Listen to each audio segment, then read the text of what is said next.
Do you want to maximize your success with NCUA?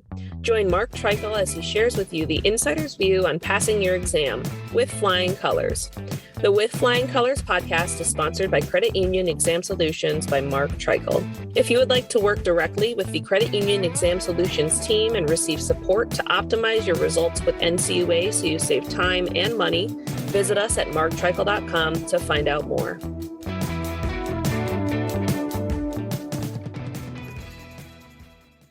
Hey everyone, this is Mark Treichel with another episode of With Flying Colors. The NCUA board just had their July board meeting, July 20th at 10 a.m. between 10 and 11. It was a short meeting, only 2 items. I already chatted with you about the mid-year budget and how that impacts you. It's the episode that was released just before this one. And if you're interested in that, you can check it out. This podcast is about Final Rule Federal Credit Union Bylaws, Part 701, Appendix A.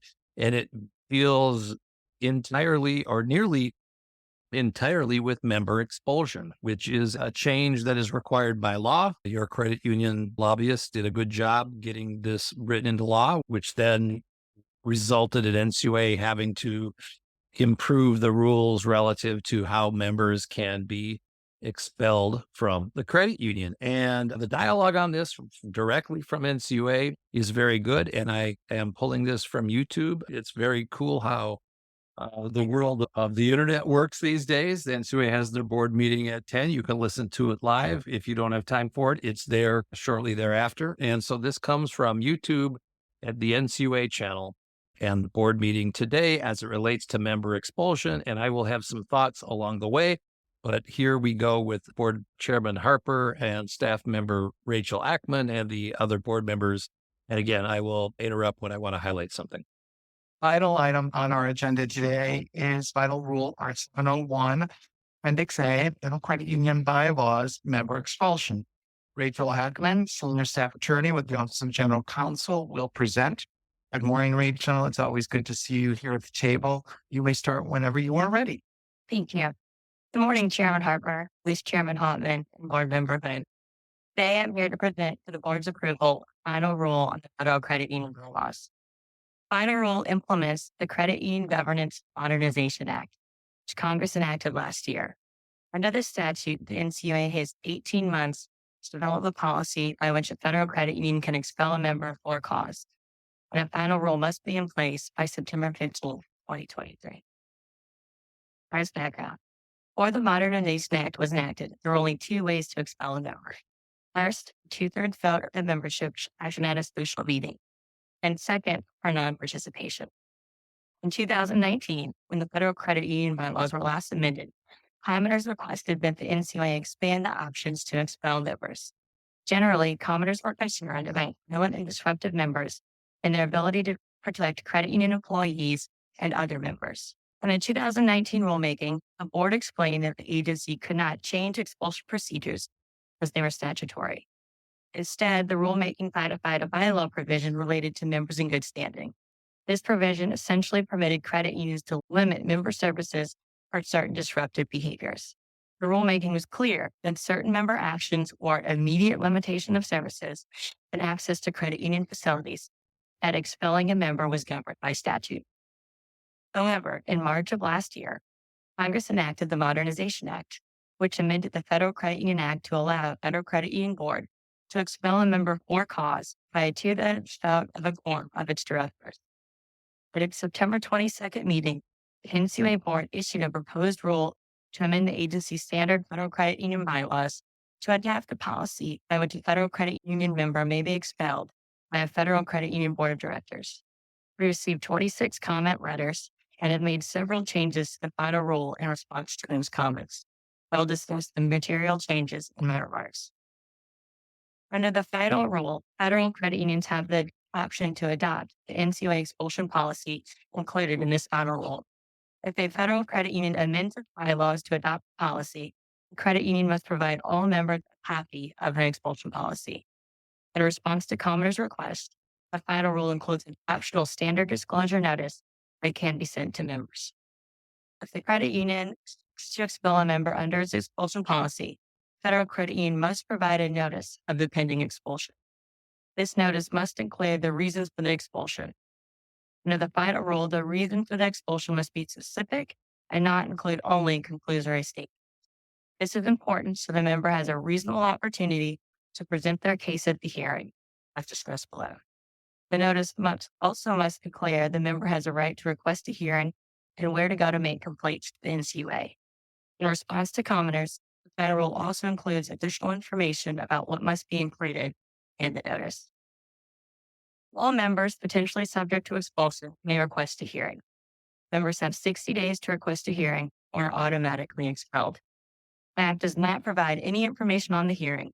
The final rule permits federal credit unions to hold in-person or video conference hearings. In response to commenters, in certain cases, the final rule would also permit telephonic hearings. After the hearing, the Federal Credit Union Board has 30 days to vote on whether to expel the member. If either 60 days pass and the member doesn't request a hearing, or the board votes to expel the member after the hearing, then the Federal Credit Union must provide a second notice to the expelled member. Final rule requires that this notice include information on the status of the member's account, any deductions from their account, who should include a response to the member's statements made in the hearing. The expelled member will also have an opportunity to request reinstatement. Final rule also includes what action would merit expulsion. Actions include substantial or repeated violation of the membership agreement, substantial or repeated disruption, including dangerous or abusive behavior, or fraud in certain other illegal conduct. A few changes are made here in response to comments. For example, a final rule includes a catch-all for abusive behavior that is related to credit union activities that do not occur on credit union. Additionally, the rule also makes clear that using inappropriate language, such as racist or sexist language, falls under abusive behavior. That concludes my prepared remarks, and I'm happy to answer any questions. All right. So that is staff's take on the rule. A very eloquent, very good summary, and which is why I thought I would just let the staff member speak for themselves via the YouTube feed. While it took Congress a change in the law to allow NCUA to do this, again, the trade did a great job lobbying Congress so that safety could be improved for credit union staff member and that expulsions could happen in a more reasonable manner. Now, next up, we're going to hear from Chairman Harper, and we're going to have some questions that he asks. And he mentions the word due process, and he mentions the appropriateness of being measured in expelling members because you have an ownership right. And so there's a focus on due process. And then he asks a couple of questions about how someone could be expelled, and then another example of how where someone, the facts would not allow expulsion, and the staff member handles that real well.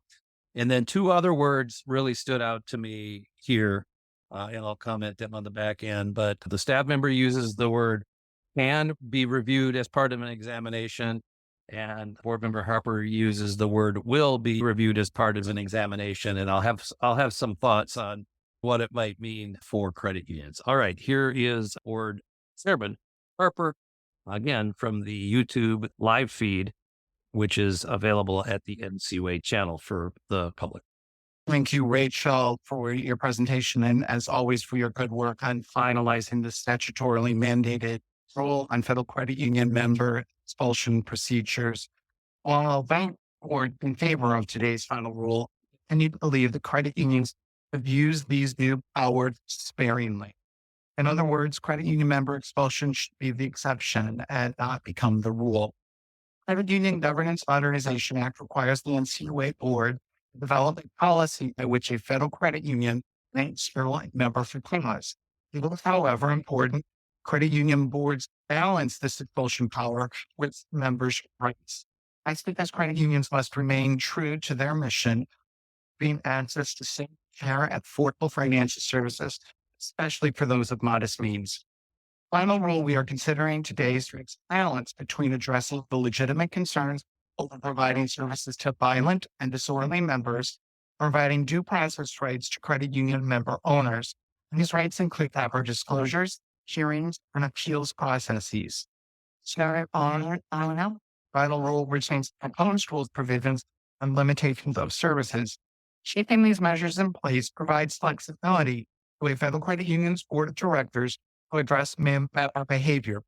Additionally, final rule clarifies what constitutes, quote, a member not in good standing, unquote, to match the disorderly behaviors listed in Credit Union Friends Modernization Act. Additionally, final rule states that a federal credit union may expel a member only if the credit union has provided, in written or electronic form, a copy of the expulsion policy to each member. This notice could be provided as part of the credit union's membership agreement or the account terms and conditions. Regardless of that delivery method, it's vital that member owners know the grounds for their expulsion and their due process rights. Brings me to my first question, Rachel. Can the behavior of a member outside of or unrelated to the credit union be a factor in the member's expulsion? For example, if a member hacks into a credit union's website, causes no material damage, that member be subject to expulsion? Thank you for that question. No, the behavior must be related to the credit union's activities. So here in this example, the unauthorized access is related to the credit union. So it's likely that would either violate the credit union's membership agreement, or it could also be unauthorized access to the credit union property or threatened harm. So here the member could be expelled. Okay, so that was a little confusing because the way the question was proposed and then asked were slightly different. So she had to say no and then answer that yes, if a member hacked her system, you could use that for a reason to expel. Now they're going to give a good example of what would not create an opportunity for expulsion. Thank you for clarifying that point. Now, what if the member commits crime outside of and not directed towards the credit union or anyone in the credit union, like stealing a car? Would that member be subject to expulsion under this final rule? But no, in that case, the behavior, it's not related to the credit union activity and the member would not be able to be expelled. Thank you for explaining that this rule doesn't include committing crimes or disorderly behavior unrelated to a credit union's activities. All right. So unrelated to a credit union's activities, if you steal a car, that doesn't mean that you can kick them out. And that's what Todd clarified that because that stealing of the car was unrelated to the activities of the credit union. All right. Back to Chairman Harper and staff. Final rule also provides credit union members being considered for expulsion the ability to request a hearing. Hearings could be conducted in person, assuming there are no safety concerns, or virtually. Hearings, however, must address only the behavior explicitly outlined in the notice provided to the member. Let me emphasize the importance of fairness and due process for credit union members. Hearings should be held in a fair, reasonable, and consistent manner. So a credit union must vote on an expulsion within 30 days after the hearing or 60 calendar days after receipt of the notice. There is no hearing. That brings me to my next question about a member's rights after an expulsion vote. Rachel, what rights does a member have to appeal or challenge an expulsion vote and request reinstatement? First, there's no appeal rights included in the statute to the NCUA. A member could file a complaint with the NCUA and it has to be included with the notice. They can file a consumer assistance center. A member could also make a reinstatement request. We said that every member is entitled to one reinstatement request in the credit union. That can serve as a form of appeal. And finally, there might be private rights of action available to the member, and that might also be a form for an appeal. So an expelled member can file a complaint to NCUA, but they cannot appeal it to NCUA, meaning if you expel somebody, NCUA cannot overturn that. Now they're going to get into a little bit of discussion about how it might be possibly can or will be reviewed as part of an examination, which to me, other than the fact that this is a good rule, that was one of the things that caught my attention here. Response and for noting that members can file complaints with the NCUA's Consumer Assistance Center if the dispute cannot be resolved directly with the credit union or through independent legal action if the federal credit union does not provide fair and reasonable hearing procedures. Finally, going forward, how will the NCUA track the number of expulsions to determine if there's a disparate impact on members and communities? Can you also explain the record keeping requirements credit unions will have in place in expulsion cases? Credit unions, under the final rule, are required to maintain records for 6 years. So those records should include general information related to the member, loan files, and then specific information related to the expulsion. And examiners can review these records during a regular scheduled exam. Great. Thank you. So they can review these during the regularly scheduled exam. Emphasis on the word can. Now here's Chairman Harper again. Clarify those points. Powers granted in the Credit Union Governance Modernization Act must not be used as a tool to facilitate financial exclusion. In implementing its member expulsion policies, a credit union must remain on watch for potential for discrimination, including disparate impacts on arbitrary treatment of members. While the NCUA will review these policies and resulting expulsions during examinations, each federal credit union should also periodically review its expulsions to ensure there is not a disparate impact created by the credit union's policy itself. In other words, we want to make sure that just one demographic group is being expelled while others are not. We want to ensure that fairness truly is happening through this process. Lastly, the final rule on the Credit Union Governance Modernization Act are not pathways to remove potential problems. Both statute and this final rule clearly state that credit union members cannot be expelled due to or in retaliation for their complaints filed with the NCUA or any other regulatory agency like Consumer Financial Bureau or the Federal Trade Commission or law enforcement agencies. And employees, former employees, or credit union members cannot be expelled for any protected whistleblower activities. I now recognize Vice Chairman Hall. Okay, so the other board members have some comments, but they generally support the rule. And I want to highlight that staff said that NCUA can look at it during the exam. Chairman Harper said NCUA will look at it during the exam. So when I was at NCUA, this type of statement could create a kerfuffle, if you will, because staff hearing it responsible for the exam program would hear the word will. It says we will do that, but that's not in our policies anywhere. They would immediately call either the E&I director or the executive director, the people that would be putting that policy into place, if it was already going to be a policy or was in place, to say, hey, do we need to start doing this right now?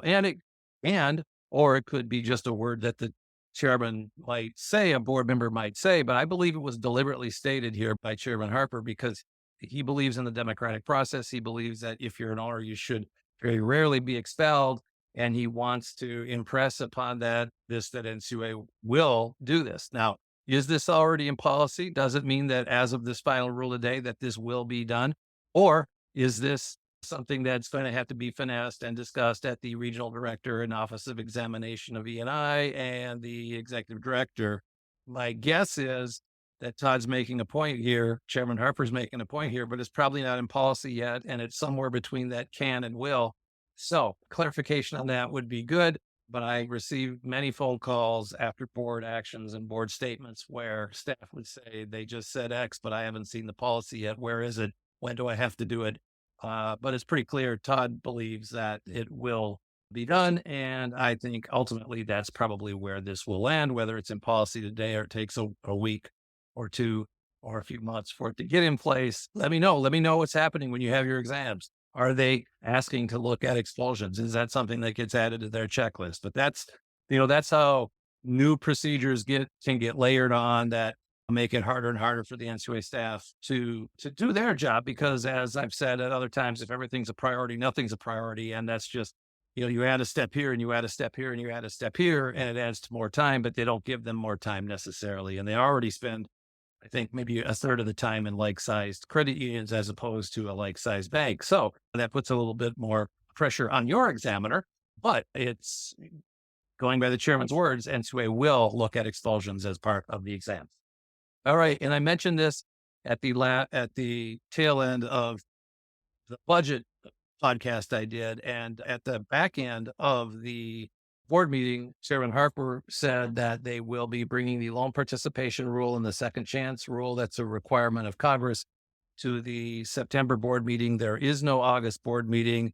When it became board member Rodney Hood's opportunity to speak, he basically said goodbye and thanked his staff because his term is up in August. But as many of you know, he could stay on for quite some time, or President Biden could get rid of him tomorrow. But it seems that the dialogue there was Harper was referring to Hood in September. So it sounds like Hood might be around a little while.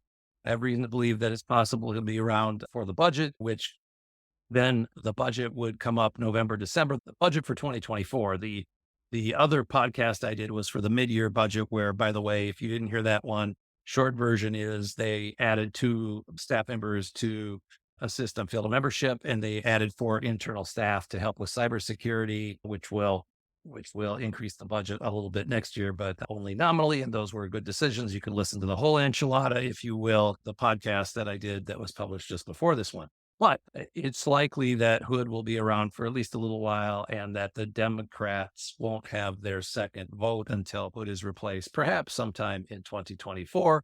Clearly, I would imagine it'll happen before the presidential election in November of 2024, because they may lose the opportunity to put a Democrat in at all, depending on how that election might go. All right, that's a wrap. It is now 4:37 p.m., July 20th.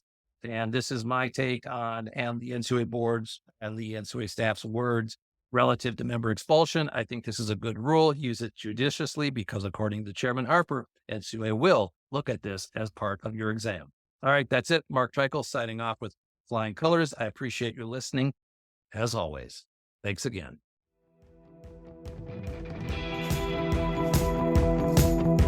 Thank you for joining us on this episode of With Flying Colors. Subscribe on your favorite podcast app to hear future episodes where subject matter experts of all varieties will provide tips on how to achieve success with NCUA. If you would like to learn more about how we assist credit unions, check out our services at marktreichel.com.